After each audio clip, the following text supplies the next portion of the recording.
Driver जो अगली नशिस्त पर बैठा ऊँघ रहा था, सीधा होकर बैठ गया। पास्कल ने उसे फ्लैट का पता बताया और टैक्सी पेरिस की वीरान गलियों में दौड़ने लगी। यूं लगता था जैसे पेरिस की शबीना रंगीनियों के किस्से महज अफसाना है और यहाँ के लोग भी दूसरे बड़े शहरों की तरह शरीफाना जिंदगी बसर करते हैं। पास्कल ने उसे बताया कि इस किस्म की तमाम जिंदगी शहर के एक खास हिस्से पे गाल में होती है और वहां पर रात को भी दिन की सफेदी का समा होता है। बंगाल के छोटे से इलाके में जितनी शबीना क्लबें और शराब खाने हैं, इतने यूरोप के किसी और शहर में नहीं है। तुम्हें कभी जाने का इत्तेफाक हुआ है? हाँ, मैं एक मरतबा मालन रोज क्लब में उसके तारीखी पस मंजर की खातिर सिर्फ झांकने गई थी। तुम्हें मालूम है कि उस क्लब में मशहूर फ्रांसीसी रक्स कान पहली मरतबा पेश हुआ था और लोटेक जैसा शोरा आफाक मुसव्वर उसके इश्तिहार बनाया करता था। सनान ने इस कान रक्स का नाम पहली मरतबा सुना था, इसलिए चुपका हो रहा। और लोटेक होगा कोई वो भी। एक और इलाका मुमार्क नाम का भी है। मुसव्वरों, आवारागर्दों और तवाइफों के अलावा वहां कोई भी नहीं रहता। सख्त बदनाम है। सनान पश्चिमान होकर खांसा। मैं अपने आप को किस उम्र में शुमार करूं? क्यों? मैं तुम्हें बताना भूल गया था कि मैं भी मुमार्क में ही, इसलिए उस रोज मुझसे मिलने नहीं आए थे। मिल गई होगी कोई काले बालों वाली डायन। पास्कल ने शरारत से छेड़ा। काले बालों वाली? स्नान एक लम्हे के लिए घबरा गया। यह जरूरी नहीं कि डायन के बाल काले ही हो, सुनहरे भी तो हो सकते हैं। तुम तो जातियात पर उतर आए हो, पास्कल ने हंसकर कहा। टैक्सी ड्राइवर शायद अंग्रेजी में शुद्ध बुद्ध रखता था, इसलिए वो भी दांत निकालने लगा। टैक्सी कनकॉर्ड चौक से निकलकर अब शांजेलिसे की चौड़ी सड़क पर जा रही थी, जो पेरिस और दुनिया की सबसे खूबसूरत सड़क कहलवाने के बावजूद नाहमवार और खुरदरे पत्थरों से बनी हुई थी। मैंने तुम्हारे उस सूबेदार दिलनवाज की ये बात कि पेरिस की सड़कें शीशे की हैं जब खाला को बताई तो बेहद महफूज हुई थी। दूसरी बात का जिक्र नहीं किया। कौन सी दूसरी बात? वही नीली आंखों वाली। नहीं। पास्कल ने अपनी हंसी रोकने की नाकाम कोशिश की और बाहर देखने लगी। सामने पता की मेहराब नजर आ रही थी, जो रात के इस पहर भी पेरिस की अक्सर तारीखी यादगारों की तरह रोशनियों से मुनव्वर थी। मेहराब के गिर्द ट्रैफिक के बड़े चक्कर के गिर्द घूमकर टैक्सी एवेन्यू फॉक की में मुड़ गई। थोड़ी देर बाद न्यूली का पुल आ गया। यहाँ से बाएं हाथ को मोड़ लो, पास्कल ने ड्राइवर को हिदायत की। कमाल है, सनान ने हैरान होकर कहा।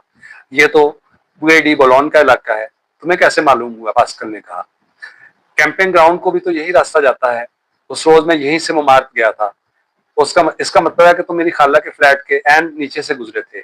अगर मैं खिड़की में बैठी होती तो जरूर तुम्हें ऊपर बुला लेती, और अगर मुझे मालूम होता कि तुम यहीं आसपास रहती हो तो तुम्हारे फ्लैट के एन नीचे अपना खैमा नस्ब कर लेता।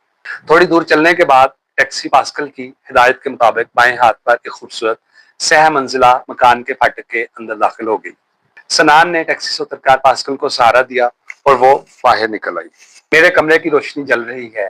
पास्कल ने दूसरी मंजिल पर वाक़या फ्लैट की तरफ इशारा किया। इसका मतलब है कि खाला मेरा इंतजार कर रही हैं। कल के बारे में क्या ख्याल है? हाँ, अब मैं कल के बारे में भी सोच सकती हूँ। तुम ऊपर फ्लैट में क्यों नहीं चलते? एक प्याली कॉफी पीकर चले जाना। पास्कल ने उसका हाथ थाम लिया। और खाला को भी मिल लेना। जी नहीं, मुझ में तुम्हारी खाला का सामना करने की ताब नहीं है। यही है ना जो लंदन से तुम्हारे साथ आया था और फिर गायब? सनान ने कानों को हाथ लगाते हुए कहा। ना भाई। पास्कल बेतहाशा हंसने लगी। तुम तो वाकई बुज़दिल हो। वैसे मेरी खाला बेहद अच्छी हैं। दरअसल वो मुझे उदास देखकर खुद भी परेशान हो जाती हैं, और इसीलिए वो आज पिछले पहर तुम्हारे साथ कदरे सख्ती से पेश आई थी। सनान ने घड़ी पर नजर डाली तो 1 बजने को था। नहीं, किसी और रोज सही। इस वक्त तो वो मुझे इसी बात पर झिड़कना शुरू कर देंगी कि मैंने उनकी प्यारी भांजी को 11 बजे की बजाय 1 बजे तक क्यों परेशान किए रखा। मोसियो, टैक्सी ड्राइवर ने जो अब तक बड़े तहम्मुल से अपनी नशिस्त पर बैठा सिगरेट पी रहा था, सनान से मुखातिब होकर कहा। अगर मेरा काम हो गया है तो मुझे किराए की रकम देकर फारिग कर दे। सिर्फ 1 मिनट, सनान ने ड्राइवर की तरफ मुड़कर कहा और फिर जल्दी से पास्कल से कहने लगा। रात के इस पहर मुझे वापस मुमार पहुंचने के लिए और कोई टैक्सी नहीं मिलेगी, तो मुझे कल के बारे में बता दो। अगर तुम कल मुझे फिर मिलना चाहती हो तो। मैं तो तुम्हें अब भी मिलना चाहती हूँ, कल तो बहुत दूर है। टैक्सी ड्राइवर ने अब की मरतबा हॉर्न बजा दिया। बे पास्कल प्लीज, सनान ने लजाजत से कहा। तुम कल सुबह मेरे फ्लैट पर ही क्यों नहीं आ जाते? दोपहर के खाने के बाद हम बाहर चले चलेंगे। क्यों? तो फिर कल सुबह। सनान ने टैक्सी का दरवाजा खोला और अंदर बैठ गया। ड्राइवर ने बकिया सिगरेट खिड़की से बाहर फेंका और चाबी घुमाकर टैक्सी स्टार्ट कर दी। टैक्सी हरकत में आई तो पास्कल ने, जो खिड़की के पास खड़ी थी, शीशा बजाया। सनान ने शीशा सरका कर नीचे किया तो उसने अपना हाथ आगे कर दिया। शब खैर। शब खैर पास्कल, सनान ने हाथ मिलाते हुए जवाब दिया। टैक्सी मकान के फाटक से बाहर निकली तो सनान ने पीछे मुड़कर देखा। पास्कल दरवाजे की सीढ़ियों पर एक खूबसूरत मुजस्मे की मानंद साकन खड़ी थी और मध्यम रोशनी में उसका सुर्ख कोट चमक रहा था।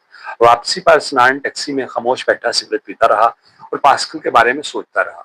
उसे एहसास हुआ कि पेरिस ऐसा शहर है जहां हकीकी जज्बात से आरी नक्श कभी भी देरपा नहीं हो पाता, और इसीलिए वो पिछले 2 रोज में ही यहाँ से उतार गया था।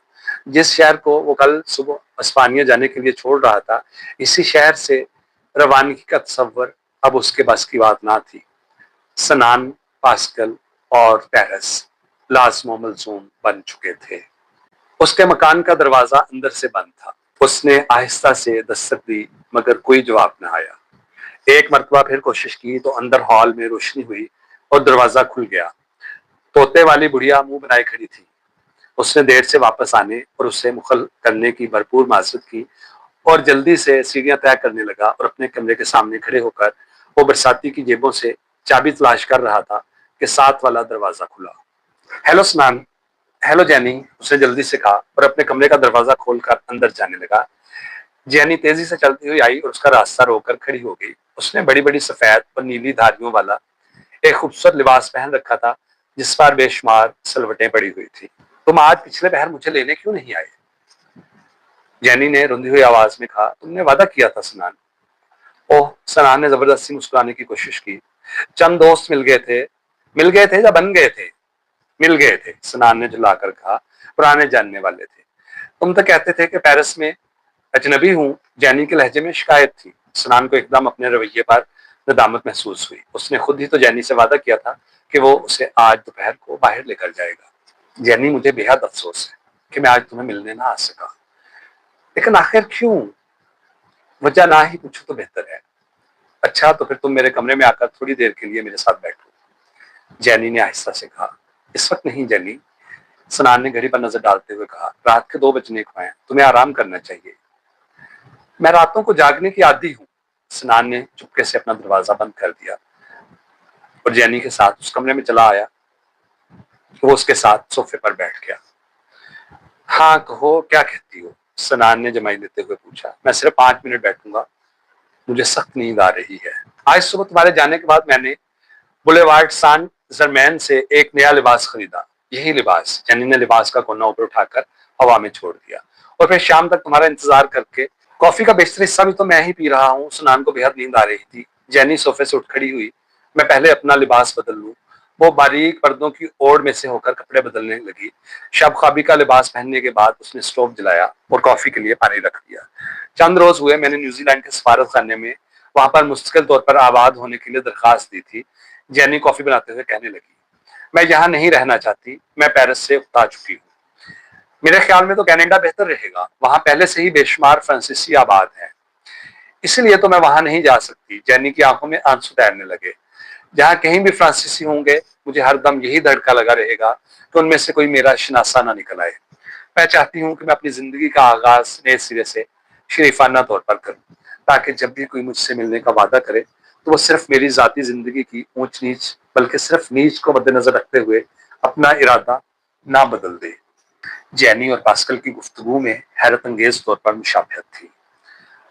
वो भी इसी किस्म के एहसासात का शिकार थी, लेकिन जैनी के खदशात किसी हद तक दुरुस्त। उसे यकीन था कि स्नान उसे सिर्फ इसलिए मिलने नहीं आया था कि उसे उसके पेशे से नफरत थी, हालांकि वो गलती पर थी। मैंने किसी ऊंच नीच को मद्देनजर रखते हुए अपना इरादा नहीं बदला था। स्नान सोफे से उठ खड़ा हुआ। फिर क्यों नहीं आए तुम? जैनी की आवाज भर्राई हुई थी। इसलिए ना कि मेरे साथ चलते हुए तजहीक होती तुम्हारी, लोग उंगलियां उठाते, कैसे कबूल सूरत मशरकी नौजवान को पूरे पेरिस में सिर्फ एक बुरी लड़की ही पसंद आई। स्नान जैनी के पास चला गया। मुझे पास्कल मिल गई थी। स्नान ने जैनी को अंधेरे में रखना मुनासिब ना समझा। कौन पास्कल? जैनी की आवाज इतनी बुलंद थी कि स्नान चौंक गया। तुम्हारे जैसी ही एक आम सी लड़की। मेरे जैसी होती तो तुम मुझे छोड़कर उससे मिलने क्यों चले जाते? मैं उससे मिलने नहीं गया था, बल्कि वो मुझे मिल गई थी। कौन है वो? जैनी की आवाज अब मध्यम पड़ गई थी। मैंने कहा ना, तुम्हारे जैसी एक आम सी लड़की। सनान ने उसके कंधे पर हाथ रखकर नरमी से कहा। और फिर उसे स्टीमर से लेकर शंज़ेलिज़े पर इत्तेफाकन मुलाकात तक के तमाम वाक़यात तफ़सीलन सुना दिए। कॉफ़ी तैयार हो चुकी तो वो फिर वापस सोफ़े पर आकर बैठ गई। अपाहिज है बेचारी, जेनी के लहजे में हकारत की बजाय हमदर्दी थी। हाँ है, सनान ने कदरे सख्ती से कहा, लेकिन मेरे लिए नहीं। वो बहुत अच्छी लड़की है जेनी, बहुत ही अच्छी। ला आमोर, जेनी हंस दी। उसकी हंसी में तंज का पहलू था। क्या मतलब ला आमोर? यानी मोहब्बत? नहीं, ऐसा तो नहीं। सनान संजीदा हो गया। और फिर हो भी सकता है कि मैं इस जज्बे से आशना नहीं हूं जो अब कुछ कह सकूं। जेनी ने कोई जवाब न दिया और खामोशी से कॉफी पीती रही। थोड़ी देर बाद सर उठाकर कहने लगी, मौसीकी सुनोगे? नहीं, इस वक्त नहीं। तुम्हें तस्तार बेहद पसंद है। हाँ है, लेकिन तुम्हारे पास तो सिर्फ एक रिकॉर्ड है जिसे बार बार सुनकर मैं उकता चुका हूँ। जिस साथ तुम पास्कल से भी उकता जाओगे। सनान मुस्कुराए बगैर न रह सका। अभी चंद लम्हे पेशतर इस लड़की ने पास्कल का नाम किस हकारत से लिया था, फिर हमदर्दी की मंजिल आई और अब वो फिर अपने दिल में छुपे हुए जज्बे हसद का इजहार किए बगैर ना रह सकी। उसकी नौबत ही नहीं आएगी जेनी। तुम्हें मालूम है कि मैं स्याह हूँ। चंद रोज पेरिस में काम करने के बाद मैं यहाँ से चला जाऊंगा। चले जाओगे? जेनी ने लफ्ज केड़ कर कहा। तुम जिस तरह पास्कल का नाम लेते हो, इस लहजे से ही मैं जान गई हूँ कि तुम्हें उससे शदीद मोहब्बत है और तुम कभी भी पेरिस छोड़कर नहीं जा सकोगे। तुम गलती पर हो। सनान ने यह फिक्रा बड़ी मुश्किल से अदा किया। उसके दिल का चोर दुहाई दे रहा था कि जेनी ठीक कहती है। सच, जेनी ने एक मखसूस सदा के साथ बनकर कहा। स्टीमर में मुलाकात के बाद आज हम पहली मरतबा मिले हैं और जाहिर है कि दो मुख्तसर मुलाकातों में ही ऐसा जज्बा उभर नहीं आता। इसके लिए तो वक्त दरकार है। सनान, जेनी ने कॉफी की प्याली मेज पर रख दी। तुमने अभी खुद एतराफ किया है कि तुम इन मामलों में ना तजर्बाकार हो, लेकिन मैं, जेनी ने बेतहाशा हंसना शुरू कर दिया जैसे वो अपने आप अजियत देना चाहती हो। सनान खामोश रहा। कुछ देर बाद जब वो अपनी हंसी पर काबू पाने की कोशिश में कामयाब हुई तो फिर कहना शुरू किया, तुम्हें यह मानना पड़ेगा कि मेरी जैसी औरत इन मामलों को खूब समझती है। ना समझे तो भूखों मरे। मोहब्बत जैसे जज्बे के लिए वक्त की कैद नहीं होती। सनान मुआशरी। कॉफी के लिए शुक्रिया। सनान ने प्याली मेज पर रख दी और सोफे से उठ खड़ा हुआ। मुझे कल सुबह कहीं जाना है। वाह, कहीं जाना है? जेनी ने तल्खी से कहा। पास्कल को मिलोगे? हाँ मिलूंगा, सनान ने झुल्ला कर कहा। तुम्हें कोई एतराज है क्या? डार्लिंग, मेरे पेशे में तो एतराज के लफ्ज की गुंजाइश ही नहीं। और मुझे डार्लिंग जैसे फजूल लफ्ज पसंद नहीं। नाम तो हर एक का याद नहीं रहता, बस डार्लिंग से ही काम चल जाता है। शब बखैर। सनान ने निहायत गुस्से में दरवाजा खोला और कमरे से बाहर निकल आया। वो अपने कमरे का दरवाजा खोलकर अंदर जाने को था कि फिर जेनी की आवाज आई। सनान बेख्तर मुस्कुरा दिया और जवाब दिए बगैर अपने कमरे में आकर सो गया। दूसरी सुबह जब सनान की आंख खुली तो अधखुली खिड़की में से धूप उसके सराहने तक आ रही थी। वक्त देखा तो 11 बजने को थे। उसने जल्दी से शेव बनाई, चेहरे पर 4 छींटे मारे और कपड़े बदलने लगा। वो टाई वगैरह बांधने का तरद्दुद नहीं करना चाहता था। चुनाचे उसने बंद गले का सफेद स्वेटर और उसके साथ नीला कोट पहन लिया। कमरे से बाहर निकलने से पहले उसने तमाम जरूरी अशिया गिनकर अपनी जेबों में डाल ली। उनमें से अगर कोई चीज भी उसकी जेब में ना हो तो वो सारा वक्त अधूरा सा महसूस करता रहता था। ये चीजें क्या थी? सिगरेट का पैकेट, लाइटर, रुमाल, धूप का चश्मा, पेन, कैमरा और पासवर्ड। तो अपने एक अजीज दोस्त सादत के घर जाता तो वहां से आते वक्त वो हमेशा इसे याद दिलाता, यार सनान, अपने बिट्स एंड पीसेस गिनकर यहाँ से ले जाना, वरना आधी रात को आकर लगातार घंटी बजाना शुरू कर दोगे कि हाय मेरा रुमाल आज यहाँ रह गया है। वो बाहर निकलकर अपना कमरा मुकफ्फल कर रहा था कि हस्बे दस्तूर जेनी का दरवाजा खुला। नीले कोट में बेहद अच्छे लग रहे हो, जेनी ने छेड़ा। सनान ने कमरे की चाबी जेब में डाली और नीचे उतरने लगा। 11:30 बजे सुबह होती है तुम्हारी। वो उसे तंग करने पर तुली हुई थी। तुम्हें इससे मतलब? सनान ने चिढ़कर कहा। बेचारी इंतजार कर रही होगी। फिर तो पीते जाओ। नहीं, तुम्हारे अपने डब्बे की है। नहीं, मुझे जल्दी है। प्लीज डार्लिंग, जेनी ने डार्लिंग पर जोर देते हुए मुंह बनाकर कहा। सनान ने जवाब ना दिया। डार्लिंग, सनान, उसने सनान का कंधा पकड़कर बेहद प्यार से कहा। सनान जलकर रह गया और उसका हाथ हटाकर कहने लगा, तो अपने काम पर क्यों नहीं गई? मेरे काम के औकात कार तो 9 बजे रात के बाद शुरू होते हैं। कम से कम तैयारी ही शुरू कर दो। सनान ने मुंह बनाकर गुस्से से कहा। लिपस्टिक और गाजे की मोटी तह जमाने के लिए भी तो खासा वक्त दरकार होता है। ताने देने की क्या जरूरत है? जेनी भी गुस्से में आ गई। चली जाती हूँ। वैसे कॉफी पी जाते तो मूड बेहतर हो जाता, पर पाँव पटकती हुई वापस अपने कमरे में चली गई। स्नान नीचे हॉल में आया तो वहां मैडम जी या उसकी माँ का दूर दूर तक निशान ना था। अलबत्ता तोते का पिंजरा कोने में रखा था। तोता शायद अब उसकी मौजूदगी का आदी हो चला था, इसलिए खामोश रहा, बिल्कुल टहटह ना की। उसका गंजा सर देखकर स्नान के दिल में चपत लगाने की ख्वाहिश बेदार हुई, मगर फिर उसने अपने आप को इस अहम खाना ख्याल पर लान तान की और मकान से बाहर आ गया। गली में आकर वो सिकरे करके कलेसा की जानब चल दिया। उसे किसी टैक्सी की तलाश थी। रास्ते में कहवा खाना पिगाल भी पड़ता था, जिसे देखकर उसे मुसव्वर पॉल याद आ गया। उसने सोचा कि पेरिस से रवानगी से कबल वो एक मरतबा उससे जरूर मिलने जाएगा। वो खासी देर तक चौक में खड़ा रहा, मगर वहां जो भी टैक्सी नजर आई मुसाफिरों से पुर होती। बिलाखिर वो न्योली के पुल तक जाने वाली ट्राम पर सवार हो गया। कम खर्च मालानशी। पिछली शब पास्कल के फ्लैट से मुमार तक जितने पैसे टैक्सी के किराए पर उठे थे, उतनी रकम में वो बाखूबी अगले 3 माह के लिए ट्राम की सवारी कर सकता था। चूंकि ये दफ्तरी औकात ना थे, इसलिए ट्राम पर ज्यादा रश ना था और अक्सर नशिस्तें खाली पड़ी थी। स्नान के साथ एक मुदब्बर किस्म की बूढ़ी औरत विराजमान थी, जिसकी उंगलियों में एक मोटा सिगार था और उसकी गोद में एक निहायत ही फरबा किस्म का कुत्ता बड़े मजे से बैठा हुआ था। थोड़ी देर बाद कुत्ते ने स्नान के साथ दोस्ताना तल्लुकात कायम करने की कोशिश का आगाज कर दिया। उसने बड़े आराम से अपनी गीली थोतनी स्नान की गोद में रख दी और खर-खर करने लगा। कुत्ते की इस हरकत पर बूढ़ी औरत ने मुस्कुराकर स्नान की तरफ देखा। स्नान भी इखलाकन एक की किसी मुस्कुराहट अपने लबों पर ले आया। यहाँ तक तो खैरियत गुजरी, मगर कुत्ते को शायद स्नान का ऊनी कोट पसंद आ गया था, इसलिए वो अपनी मालकिन की गोद से मुकम्मल तौर पर नकले गोद करके उसकी गोद में आ बैठा और बाकायदा उसका मुंह चाटने की कोशिश में मसरूफ हो गया।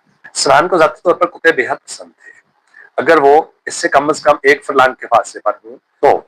इधर ये वाहियात किस्म का कुत्ता कुछ ज्यादा ही फ्री हो रहा था। उसने अपने चेहरे को कुत्ते की गीली थोतनी से बचाते हुए अपने हाथ से परे करने की कोशिश की। ऐसा ना करो। बूढ़ी औरत ने सिगार का एक लंबा कश लगाया और फिर मुस्कुरा दी। बड़ी जल्दी बुरा मान जाता है और फिर काट लेता है। काट लेता है कि अल्फाज पर स्नान के हाथ पांव ठंडे पड़ गए। सफर के दौरान में उसे 1-2 मरतबा निहायत खतरनाक जानवरों से भी वास्ता पड़ा था, मगर इस बारे में वो बेहद निडर वाकया हुआ था। अलबत्ता कुत्तों का मामला बिल्कुल जुदा था। उधर किसी कुत्ते ने आहिस्ता से पख कर दी और उधर स्नान के हाथ पांव लसने लगे, जैसे आम लोग काउंट ड्रैकुला और फ्रैंकनस्टाइन वगैरह की खौफनाक कहानियां पढ़कर रातों को सो नहीं सकते। इसी तरह स्नान की नींदें पितरस बुखारी का मजमून कुत्ते पढ़ने से ही हराम हो जाती थी। तुम बेहद खुशकिस्मत हो, बूढ़ी औरत कह रही थी। डोकी डोकी कभी किसी अजनबी के साथ इतनी जल्दी फ्री नहीं हुआ। डोकी डोकी शायद कुत्ते का नाम था। जी बेशक, सनान ने लड़ते हुए कहा, मैं अपनी खुशकिस्मती पर नाजा हूँ। कुत्ते से पीछा छुड़ाने की गर्ज से वो एक स्टॉप पहले ही उतर गया। उसके चेहरे पर लगाए हुए कीमती आफ्टर शेव लोशन का सत्यानाश हो चुका था और अब उसके कोट में से किसी तबीले की लपटें उठ रही थी। स्नान पास्कल के मकान के सामने पहुंचा तो लोहे के सफेद फाटक के पहलू में एक छोटा सा दरवाजा था, जो जरा सा धकेलने से खुल गया और स्नान बागीचे में आ गया। चमकती धूप में नहाया हुआ सफेद मकान बेहद खूबसूरत लग रहा था। स्नान कहीं दूर से एक आवाज आई। उसने नजर उठाकर देखा तो पास्कल अपनी खिड़की में बैठी हाथ हिला रही थी। खिड़की का शीशा बंद होने की वजह से उसकी आवाज बेहद मध्यम थी।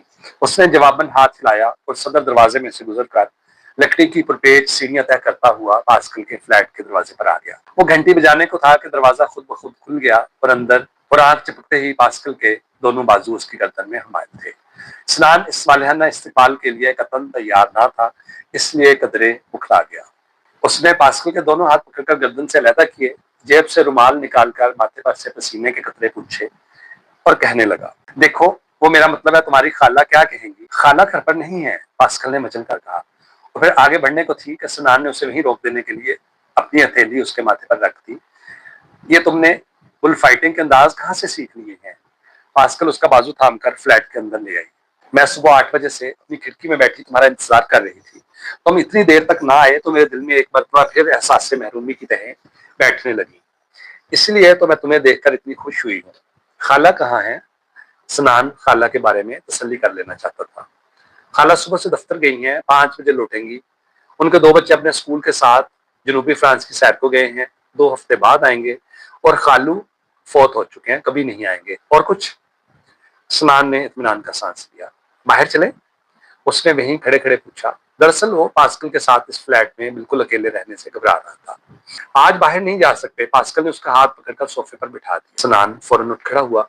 लेकिन आज तो बाहर बेहद खुशगवार मौसम है, चमकती धूप है, सरसब्ज दरख्त। खाला 5 बजे वापस आएंगी, भला मैं उनकी गैर मौजूदगी में बाहर कैसे जा सकती? वो खामखा परेशान होंगी। मैं हमेशा उनको बताकर बाहर जाती हूँ, एक कागज पर उनके नाम पैगाम लिखकर यहाँ मेज पर रख जाओ। आज बाहर नहीं जा सकते, पास्कल ने बच्चों की तरह सर हिलाया। लेकिन आज धूप चमक, मैं अपने कमरे की बड़ी खिड़की खोल दूंगी, धूप पूरे कमरे में फैल जाएगी और वहां से तुम्हें दरख्त वगैरह भी नजर आ जाएंगे। स्नान चुपके से सोफे पर बैठ गया। क्या खामखा मुंह बनाकर बैठ गए हो? पास्कल उसके पास ही बैठ गई। स्नान, मैं खुद इतने खूबसूरत मौसम में बाहर जाना चाहती हूँ, मगर आज मेरे टखने में शदीद दर्द हो रहा है, मजबूरी है। क्या ये दर्द पिछली शब्द ज्यादा चलने की वजह से हुआ है? स्नान के लहजे में तशवीश थी। हाँ, मुझे उस वक्त भी हल्का हल्का दर्द उठ रहा था, मगर मैंने तुम्हें बताना मुनासिब ना समझा। बता दिया होता पास्कल। स्नान, कल मैं इतनी खुश थी कि अगर मैं तुम्हारे साथ चलते चलते वही सीन के किनारे गिरकर मर भी जाती तो मुझे मलाल ना होता। क्या दर्द से तुम्हें बहुत तकलीफ होती है? तकलीफ तो होती ही है। आज वो खाला मुझे डॉक्टर के यहाँ ले गई थी, उसने मुझे अगले चंद रोज के लिए मुकम्मल आराम करने का मशवरा दिया है। पास्कल ने धीरे से अपना सर स्नान के कंधे पर रख दिया। इस तरह का आराम? हाँ जरूर, स्नान संजीदा होकर कहने लगा। पास्कल, मुझे अफसोस है कि सिर्फ मेरी वजह से तुम्हें इतनी तकलीफ उठाना पड़ी है। नहीं नहीं, ऐसा ना कहो। तुम्हारी वजह से ही तो मैं इस शदीद दर्द को बर्दाश्त करने के काबिल हुई, वरना आमतौर पर तो मैं इस हालत में अपने बिस्तर पर ही पड़ी रहती। इसका इलाज नहीं हो सकता क्या? नहीं, हादसे के बाद मैं चंद माह अस्पताल में रही और फिर पूरा 1 साल डॉक्टरों के जेर निगरानी अपने घर में। फिर डैडी ने मुझे हार्ले स्ट्रीट के एक स्पेशलिस्ट को भी दिखाया, मगर उसने भी जवाब दे दिया। वैसे दर्द की शिद्दत को कम करने के लिए मैं रोजाना 3 गोलियां खाती हूँ और हफ्ते में 2 मरतबा इंजेक्शन भी लगवाती हूँ। मुझे अफसोस है। स्नान और कुछ ना कह सका। फिर वही अफसोस, हमदर्दी। छोड़ो इन बातों को, आओ मैं तुम्हें अपना कमरा दिखाती हूँ। स्नान सोफे से उठने को था तो उसके सामने पास्कल ने अपने इसे कंधे से पकड़कर एकदम फिर पीछे धकेल दिया। और ये क्या है? उसने स्नान के कोट में अटका हुआ भूरे रंग का एक लंबा बाल निकालते हुए गुस्से से पूछा। पता नहीं कहां से आ गया, स्नान खुद हैरान रह गया। इसका मतलब है उसके बाल भूरे रंग के हैं? पास्कल का चेहरा गुस्से से तमतमा रहा था।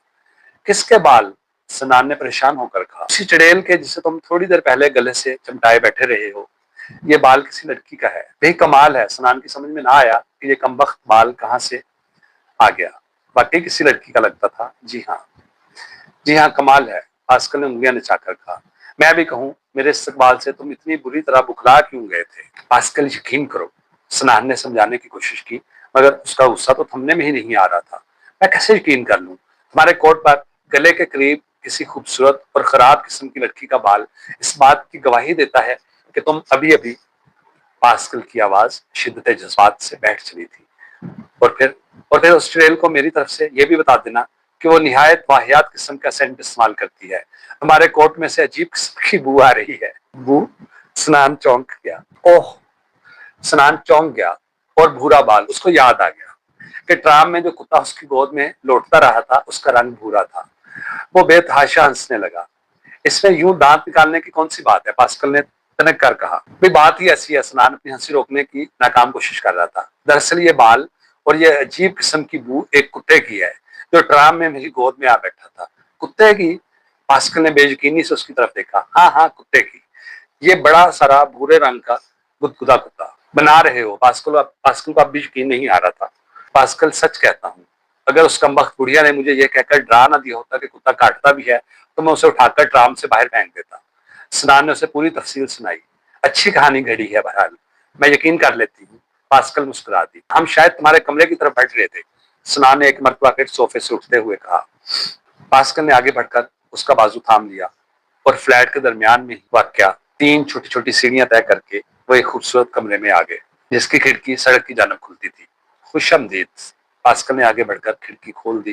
तो मेरे कमरे में आने वाले पहले मेहमान हो। इज्जत अफजाई का शुक्रिया। स्नान कमर तक झुक गया। कमरे की नफीस सजावट उसके मकीन के सुलझे हुए ज़ौक़ का पता देती थी। छोटा होने के बावजूद उसमें एक नौजवान लड़की की जरूरियात का तमाम सामान मौजूद था। इस फ्रांसीसी तर्ज के सफेद खिड़की के एक तरफ ड्रेसिंग टेबल था जिस पर सिवाय 1-2 कीमती सेंट की बोतलों और चांदी की बनी हुई कंघी के सिवा कुछ ना था। खिड़की की दूसरी तरफ एक सफेद रंग का पलंग था जिस पर एक साफ सुथरा बिस्तर बिछा था। पलंग और ड्रेसिंग टेबल के दरमियान एक आरामदेह कुर्सी जिसका रुख खिड़की की तरफ था। कमरे के एक कोने में किताबों से भरा पूरा एक शेल्फ था जिसके ऊपर एक रिकॉर्ड प्लेयर और मुतअद्दिद रिकॉर्ड निहायत सलीके से रखे हुए थे। पलंग के साथ दीवार पर मुख्तलिफ रिसालों में से काटी हुई तस्वीरें चिपकी हुई थी। इन तमाम तस्वीरों में एक चीज मुश्तरक थी, हरकत। बर्फ पर फिसलती हुई कोई नौजवान लड़की, तैराकी के मुकाबले की तस्वीर, कारों की दौड़ की मुतअद्दिद तस्वीरें, ओलंपिक दौड़ों के मुख्तलिफ जाविये और फिर रक्स के बेशुमार अंदाज। खास तौर पर रूस की बैलेरीना ओलानोवा के बेले रक्स की बेशुमार तस्वीरें। ये तमाम तस्वीरें पास्कल के एहसास महरूमी को उजागर कर रही थी। वो जिंदगी में जो चीजें खुद करने से माजूर थी, उनकी तस्वीरें दीवार पर सजाकर वो इस कमी को पूरा करना चाहती थी। तस्वीरों के दरमियान में दुनिया का एक बड़ा नक्शा टंगा था और नक्शे के ऐन ऊपर दो झुमके लटक रहे थे, चांदी के झुमके। झुमके, हाँ, पास्कल ने खुश होकर सर हिलाया। हाँ, झुमके वाकई पाकिस्तानी हैं, बलोचिस्तान के सहराओं की खाना बदोश लड़कियों के झुमके। सच? पास्कल ने मासूमियत से पूछा। बिल्कुल सच, पहन कर दिखाऊं? सनान ने इस बात में सर हिला दिया। पास्कल ने फौरन अपने जूते उतारे और पलंग पर चढ़कर दीवार से लटके हुए झुमके उतार लिए। सनान ने अपने हाथ आगे कर दिए और वो सहारा लेकर नीचे उतर आई। तुम ही पहना दो, तुम्हें तो मालूम होगा कि इन्हें कैसे पहनते हैं। कभी इत्तेफाक तो नहीं हुआ, बहरहाल कोशिश कर देखता हूँ, सनान ने हंसकर कहा और फिर झुमके पास्कल के कानों में डाल दिए। झुमकों के साथ क्लिप लगे थे। यूरोप में बेशुमार लड़कियां मशरक के दीदा जेब लिबास और जेवर से मरूब होकर उन्हें अपनाने की कोशिश करती हैं, जिसका नतीजा निहायत मस्का खेज सूरत में बरामद होता है। अगर साड़ी पहनी तो एक पुरवकार चाल की बजाय उसी तरह लड़ंगे मारती हुई चलेंगी जैसे मिनी स्कर्ट पहन रखा हो। माथे पर तिलक लगाने का शौक चुराया तो भी खूबसूरती में इजाफा करने की बजाय सड़क पर लगी ट्रैफिक की सफेद लकीरों से मुशाबियत रखता है। मगर पास्कल इन झुमकों में बिल्कुल अजनबी नहीं लग रही थी। उसके गोल चेहरे और कटे हुए बालों के साथ ये झुमके बेहद भले लग रहे थे। यूं लगता था जैसे वो उनको पहनने की आदी हो और उन ही झुमकों को पहने हुए बचपन से जवानी की हदूद में दाखिल हो गई हो। कैसे लगते हैं? पास्कल अपना चेहरा करीब ले आई। तुम भी इनमें एक बलोची खानाबदोश लड़की की तरह लगती हो। मैंने सुन रखा है कि तुम्हारे यहाँ खानाबदोश बहार के साथ सफर करते हैं, क्या ये सच है? उसका चेहरा मुसर्रत से दमक रहा था। सनान ने उसे उन कुछ खानाबदोशों के बारे में बताया जिनका तवील तवील सफर मौसम गर्मा में रूसी सरहद के साथ बदख्शां से शुरू होता है और वो कोहे हिंदुकश के बुलंद दर्रों से गुजरकर काबुल और फिर दर्रा खैबर के रास्ते पाकिस्तान में दाखिल हो जाते हैं। मौसम सरमा जेहलम और डेरा इस्माइल खां के नवाह में गुजार कर वो मौसम बहार में फिर वापस इन ही रास्तों पर चल खड़े होते हैं। तुम भी तो उन खानाबदोशों की मानद बाहर के साथ सफर कर रहे हो। हाँ, लेकिन फर्क सिर्फ इतना है कि मैं चंद माह के लिए वतन से निकला हूँ और कुछ ही खानाबदोशों का सफर पिछले कई हजार साल से जारी है। तुम्हारी वापसी किन रास्तों से होगी? पास्कल उदास नजर आ रही थी। ये है फ्रांस। सनान ने आगे बढ़कर दीवार पर लगे हुए दुनिया के नक्शे पर उंगली रख दी। और ये है पेरिस। मैं यहाँ से इस्पानिया के लिए रवाना हो जाऊंगा। और कब? बताता हूँ। सनान अपनी वापसी के सफर के हसीन तखय्युल में खो चुका था। इस्पानिया में करतबा अशबिलिया गरनाता देखने के बाद स्विट्जरलैंड से होता हुआ ऑस्ट्रेलिया चला जाऊँ। ऑस्ट्रेलिया से मशहूर जमाना ओरिएंट एक्सप्रेस मुझे 3 दिन के तवील सफर के बाद इस्तांबुल पहुंचा देगी। इस्तांबुल से फिर मैं गाड़ी में सवार होकर अर्ज से रूम चला जाऊंगा और फिर बस के जरिए तेहरान, काबुल और लाहौर। लाहौर? पास्कल ने रुक रुक कर कहा। तुम्हारे शहर का नाम भी खूबसूरत है। हाँ, नाम के अलावा मेरा लाहौर इस कुरे अर्ज का सबसे खूबसूरत शहर है। स्नान की आंखों में अपने वतन जाने की प्यास चमक रही थी। लेकिन सियाहों को तो वतन की याद नहीं सताती, वो तो हमेशा नए अफवाहों के मुतलाशी होते हैं। तुम शायद ठीक ही कहती हो। सनान ने पलंग पर बैठ गया। तुम शायद ठीक कहती हो। सनान पलंग पर बैठ गया। उसकी निगाहें अभी तक नक्शे पर लगी हुई थी। मैं खुद इस बारे में कोई फैसला नहीं कर पाया। अब तो मुझे महसूस होता है कि मैं तो स्याह होने की वाली शर्त भी पूरी नहीं कर सकता। मुझे हमेशा वतन की याद आती रहती है और घर वापस पहुंचने की तड़प सिर्फ उस शख्स के दिल में होती है जिसकी हद निगाह महदूद हो। हमारे एक अजीम शायर ने स्याह को एक ऐसे ममोले से तशबीह दी है जो कुंजों की मानद नए उफ़क़ों की तलाश में परवाज कर जाता है और उसकी ये परवाज, ये सफर उसे ज़ात, सिफात और भेस के झगड़ों से बेनियाज कर देता है। मैं इन तीनों कैफियतों को अपने आप से अलग करने में नाकाम रहा हूँ। मैं भी शायद किसी रोज कुंजों की मानंद प्रवास करके तुम्हारे पास लाहौर पहुंच जाऊंगी। पास्कल का चेहरा तमतमा रहा था और उसके लहजे से जाहिर होता था कि वो अपनी दिली ख्वाहिश का इजहार कर रही थी। स्नान हंस दिया।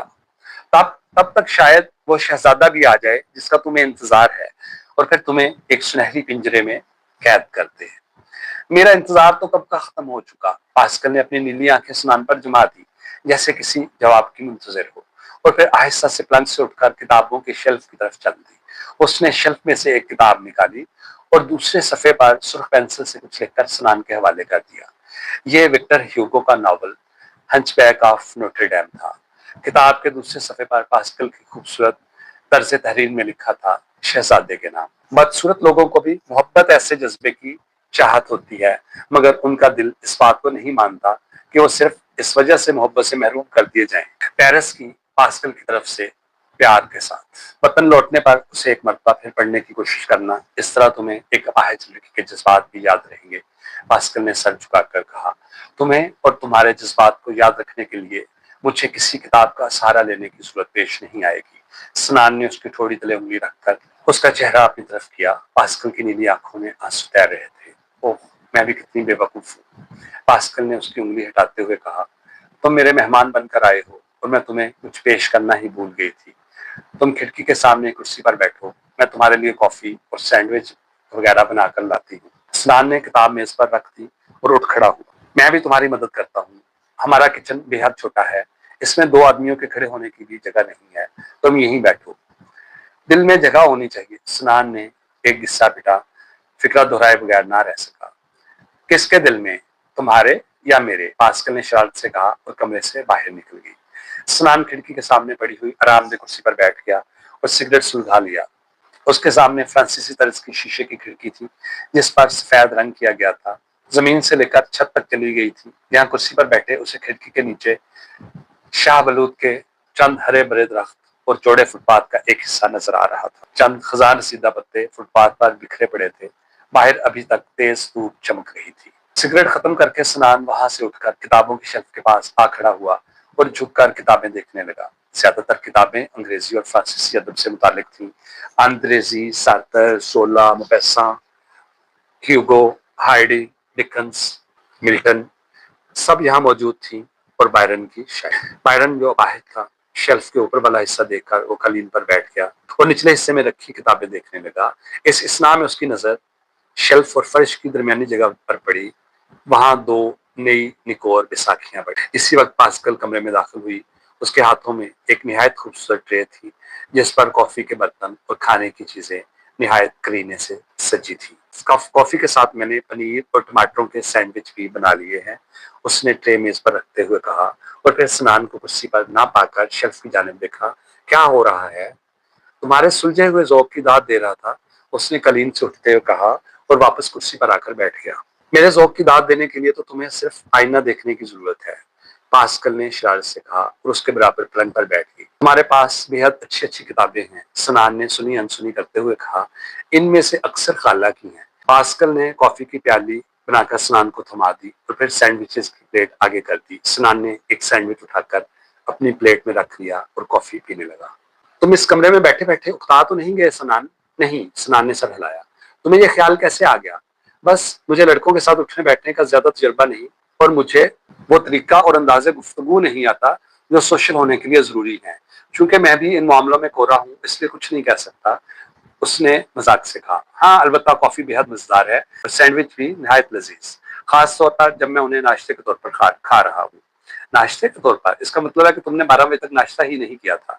पास्कल ने अपनी प्याली मेज पर रख दी और पलंग से उठ खड़ी हुई। मैं बावर्ची खाने में जाकर फ्रिज से खाने की कोई और चीज ढूंढ कर लाती हूँ। नहीं, स्नान ने पास्कल का हाथ पकड़कर उसे वापस बिस्तर पर बिठा दिया। इस तरद्दुद की जरूरत नहीं, क्योंकि मैं आमतौर पर नाश्ता करता ही नहीं। सफर में इस किस्म के तरद्दुद में बहुत वक्त जाया होता है, इसलिए मैं दोपहर को हल्का सा स्नैक खाकर सिर्फ रात अच्छी तरह खाना खाता हूँ। कॉफी खत्म हुई तो पास्कल ट्रे और बर्तन बावर्ची खाने में छोड़ आई। तुम इस कुर्सी पर बैठो, स्नान ने उठते हुए कहा। मैं पलंग पर बैठ जाता हूँ, तुम बैठे रहो। पास्कल ने अपनी हथेली से उसे पीछे कर दिया। स्नान, इस कुर्सी में बैठ बैठ कर मैं उकता चुकी हूँ। तुम इस खिड़की से परे शाहबलूत के चंद दरख्त फुटपाथ का एक हिस्सा देख रहे हो ना?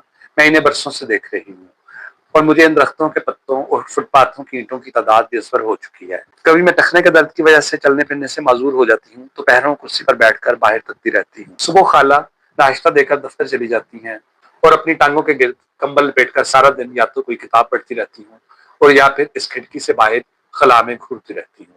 मौसीकी के रिकॉर्ड बार-बार सुनकर भी मैं उकता गई हूँ। शाम को खाला वापस आती हैं और खाने के बाद मुझे एक अदद गर्म पानी की बोतल के साथ बिस्तर में लिटाकर मेरे ऊपर कंबल उड़ा देती हैं और फिर दूसरे दिन भी यही होता है। तुमने स्टीमर पर मुझे बताया था कि तुम क्रिसमस तक यहाँ रहती हो और फिर वापस इंग्लिस्तान चली जाती हो। सनान ने मौजू बदलने की हाँ, पिछले चंद सालों से तो ऐसा ही होता चला आ रहा है, मगर पिछले रोज डैडी डियर का खत आया था। उन्होंने लिखा है